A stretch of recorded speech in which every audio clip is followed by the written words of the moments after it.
Thank you, Mr. Speaker, for your ruling on this matter. But, Mr. Speaker, a minister has a responsibility to update this House on major issues.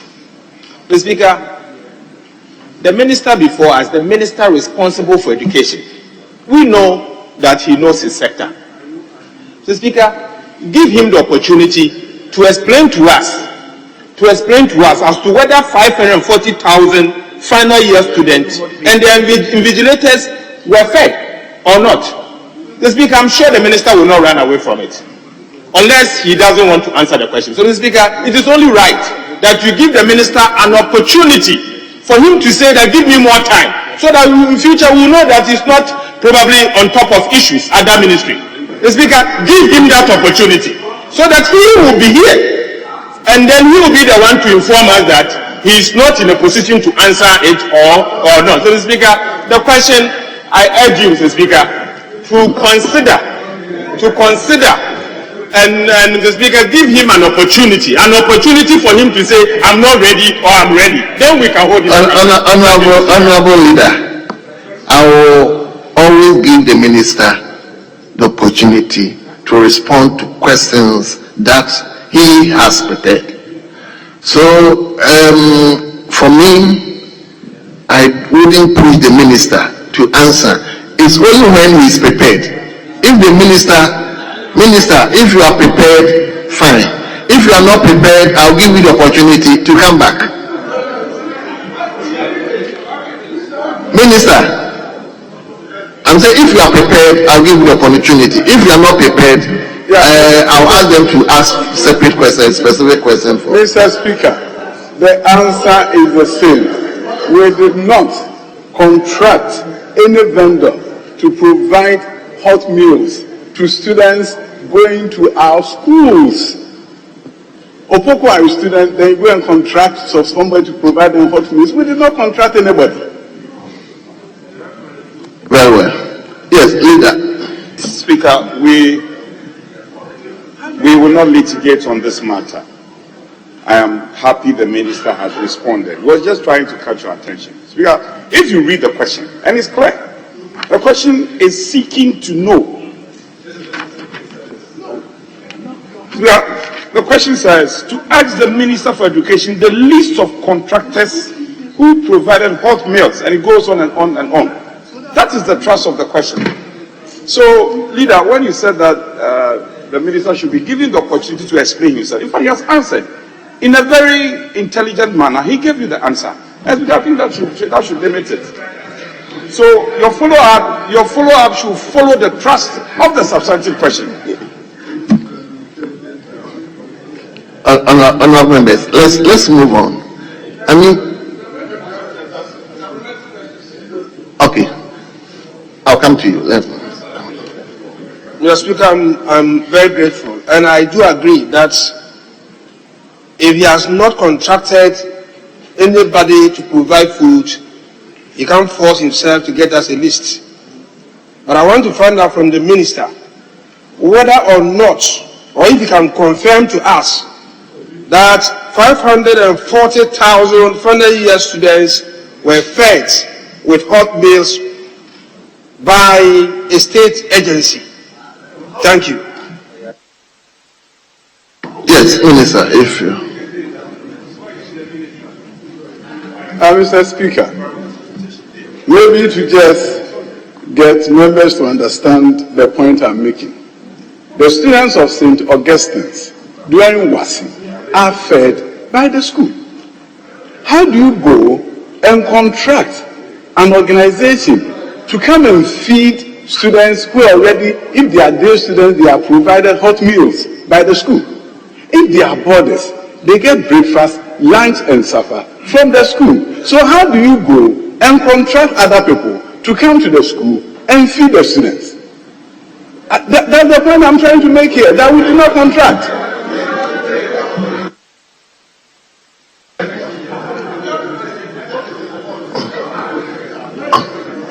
Honorable Veggie, do you still want to ask question?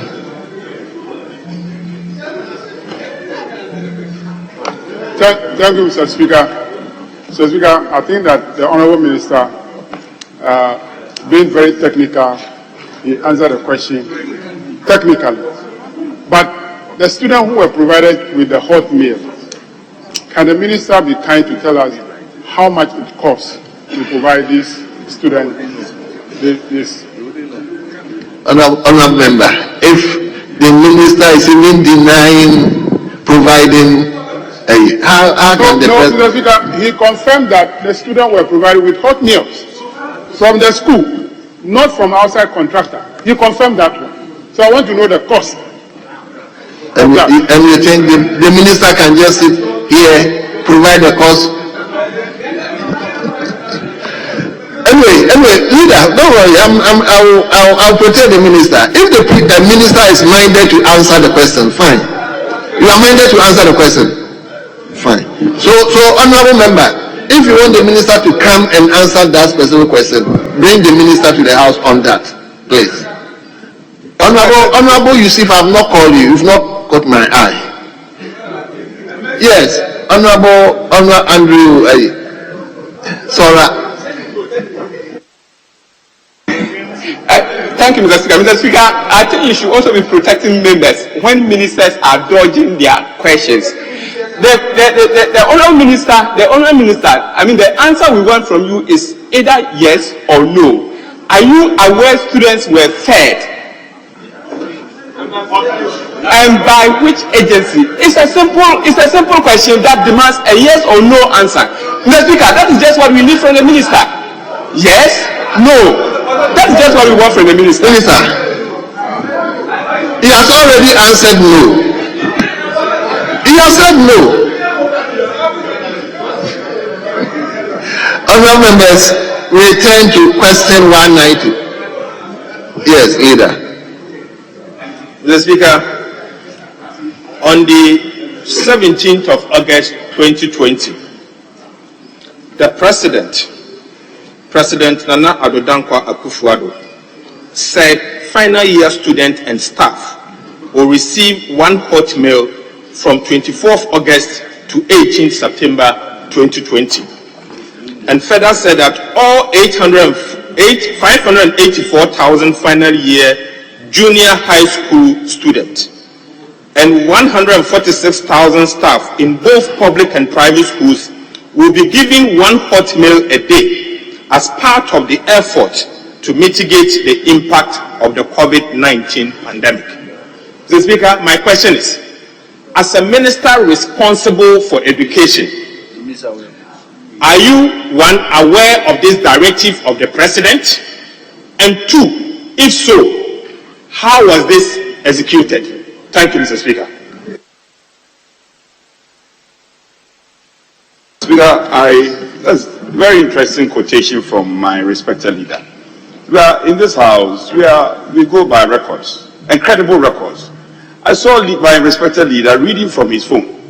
Would he be minded to tender that as evidence, as a document is referencing, and the source of that document? We are not dragging this matter. Give us the source, and then you must also tender. He must tender that document. Honourable members, I will turn down the invitation from my chief whip. I think the Minister for Education can answer any question he wants to answer. This particular question posed by the minority leader did not bring the minister here. If the minister has the information to give to the house, I wouldn't have any problem. So, Minister, if you are prepared or if you are apt with the question of the minority leader, we are waiting. If you are not, I will ask him to bring you back to the chamber. So, Honorable Minority Leader, it's a fantastic question. So you can file a separate question for the minister to come.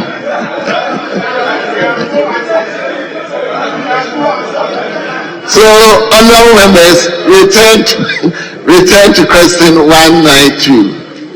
Question 192. And that question stands in the name of a member from Busa South, Honorable Clement Abbas Apak. Yes, Honorable. Most grateful, Mr. Speaker. Mr. Speaker, I rise to ask the Minister for Education whether the one free chocolate per child in primary and secondary schools in Ghana is in effect, and when students in primary and secondary schools in the Busa South constituency would start receiving their one free chocolate a day as promised by the President. Yes, Honorable Minister. Mr. Speaker, the One Free Chocolate per Student initiative sought to boost the consumption of local cocoa products. The initiative was to be led by the Ministry of Agriculture through Cocoa Board with support from the Ministry of Gender, Children and Social Protection through the school feeding program and the Ministry of Education through the Ghana Education Service. The implementation of the initiative has not started, but the ministry will continue engagement with all the partners to fast-track the process to implement the initiative. Thank you. Thank you very much. Yes, Honorable Clement Apak. Please allow the owner of the question to ask the supplementary questions. Mr. Speaker, this was a promise made in 2017. Ask your supplementary questions. 2024. Clement, ask your supplementary questions. Based on the minister's response, he indicates the number of agencies that are supposed to oversee the actualization of this promise. Can the minister tell this House whether his ministry has held any discussions with the other ministries to fashion out how this promise is to be implemented? Yes, Honorable Minister.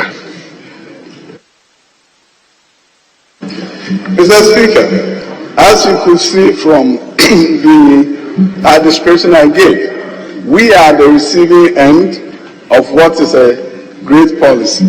And as I indicated, we'll engage with the other agencies to see their readiness, and we'll support to make the process work, because we are the end where we are the ultimate beneficiaries. Yes, Honorable Clement Apak. Most grateful, Mr. Speaker. Mr. Speaker, can the minister give us an idea of a timeline as to when this initiative will kickstart? Yes, Minister, any timelines? Mr. Speaker, I can assure my honorable colleague that today I'll call our great minister as soon as I leave here and ask when we can kickstart the whole program.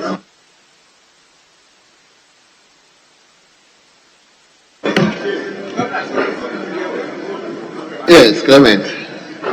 Mr. Speaker, I believe that the minister has answered and Ghanaians have heard him loud and clear. Very well. Yes.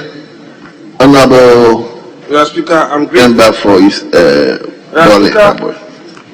This promise was made in 2017 thereabouts. I want to find out what specific challenges is delaying this project.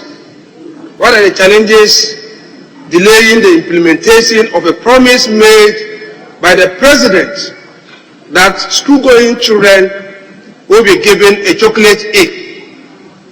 Minister, thank you. Yes, Minister. Mr. Speaker, as I indicated earlier, these are the drivers of the program, Ministry of Agric, and then the Gender Ministry, They are in charge of school feeding program. Mr. Speaker, as you know, at the secondary, we serve cocoa for the students at the high school level. And this was innovative in terms of what the children at the primary schools were going to have. I will inquire further, and I will talk to the Minister of Agric to see how we can jumpstart this for our children to benefit at the primary school level.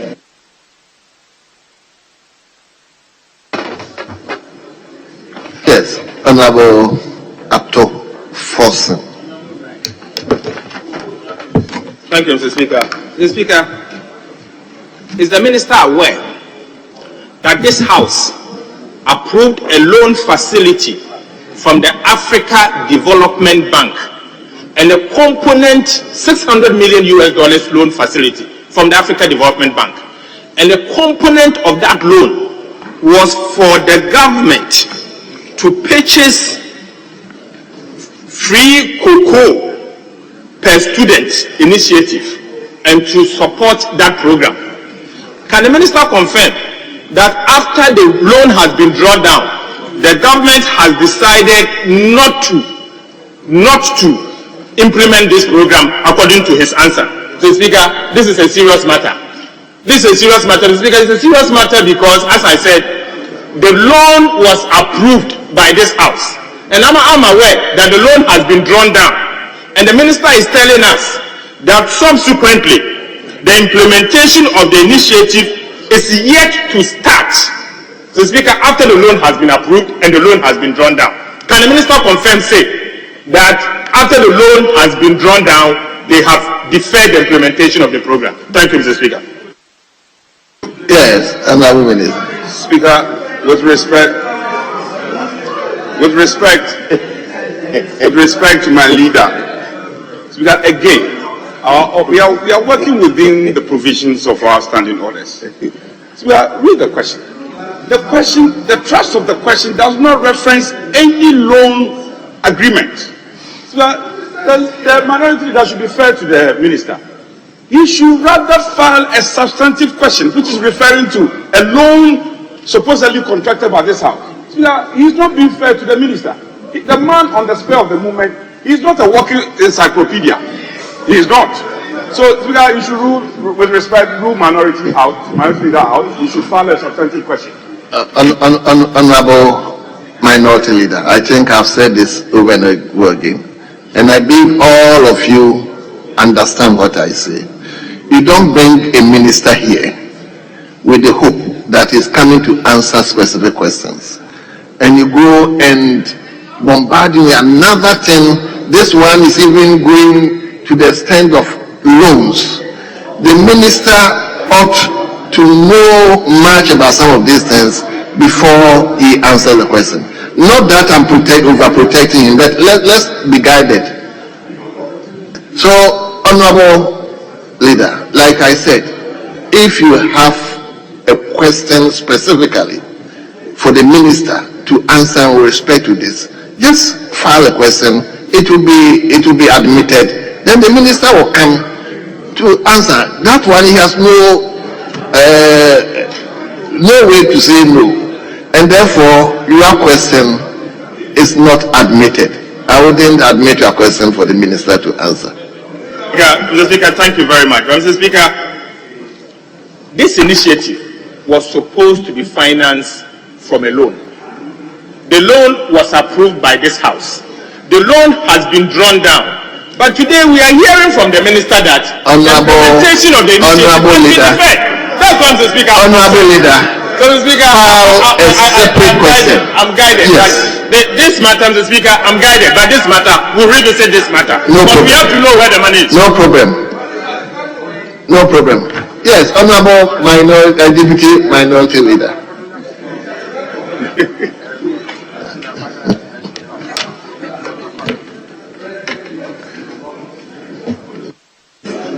The President made his promise October 2017. This is 7 years later. The minister's answer is saying that the implementation of this initiative, which was as a result of the President's promise in 2017, has not started. Then he goes on to say that I will continue engagements with all the partners to fast track this. 7 years later, can the minister tell us whether he has even done any engagements in the nature of those engagements and the future engagements he says he's going to have after 7 years of a failed promise on a long list of promises? He should tell us the nature of the type of engagement he's going to engage, whether to find the money or to find the chocolate. Honorable Deputy Leader, this is not even a question, but honorable members, let's be guided with our rules. It's not that I'm here overprotecting the minister. If you were to be on this, I would have done the same thing. I mean, let's consider their situation. And very well noted by all of us is that this house is the house of records. You don't expect the minister to come and say something here, then tomorrow it will turn out that is not factual. Then that also becomes another wahala. So please, let's be fair to each other. He is your brother. With all due respect, Mr. Speaker, let me just read. I'm reading from the answer. This is the minister. The implementation of the initiative has not started, but the ministry will continue engagement with all partners to fast track the process. And I'm asking him whether in the last 7 years he has done any engagement. That's his answer.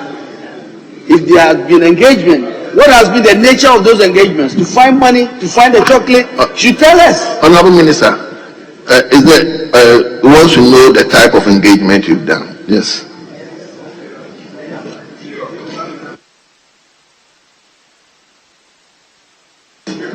Mr. Speaker, I'm fully aware there's a House of Records. I will find a historical meeting that have been held and I will bring it to the House. Thank you. Very well. Yes. Mr. Speaker, I know answer question. Honorable Yusuf, you've already asked your question. No, supplementary question. Haven't you asked supplementary question? Yes, he has asked. Yes. So, Honorable Kwame Abuja. Mr. Speaker, we thank our colleague, the Minister responsible for education, to come to the House to answer the questions. Mr. Speaker, Asase Radio reported 2 years ago that, in fact, we came out very nicely in this picture.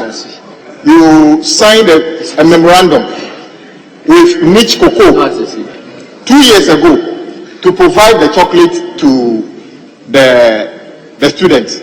Since you signed this memorandum, what has happened since the time you signed the memorandum? But can you confirm that you signed a memorandum with Mitch Cocoa and to do this? And what has happened since? Yes, Minister.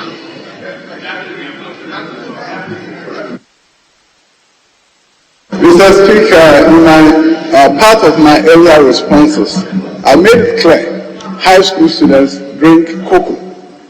So at the high school level, it's not part of any new initiative other than the fact that we provide chocolate, drink for students at the high school level.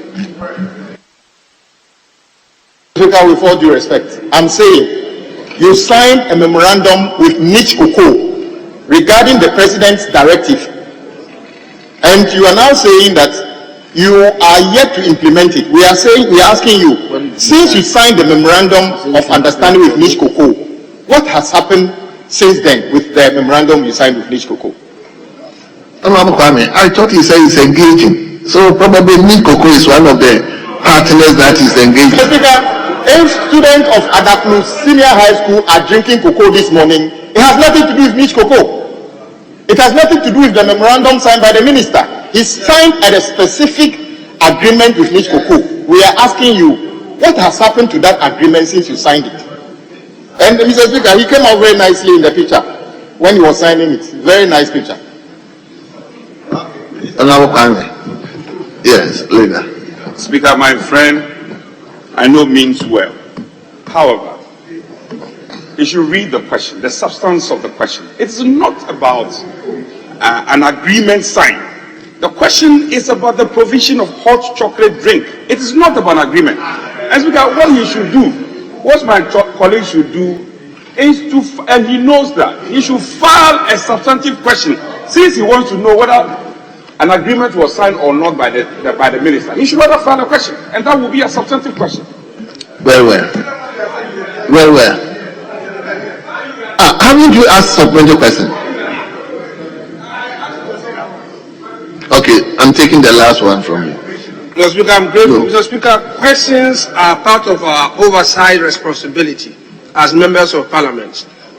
What we are doing today is talking for children who were promised hot chocolates by not less a person, but the President of the Republic.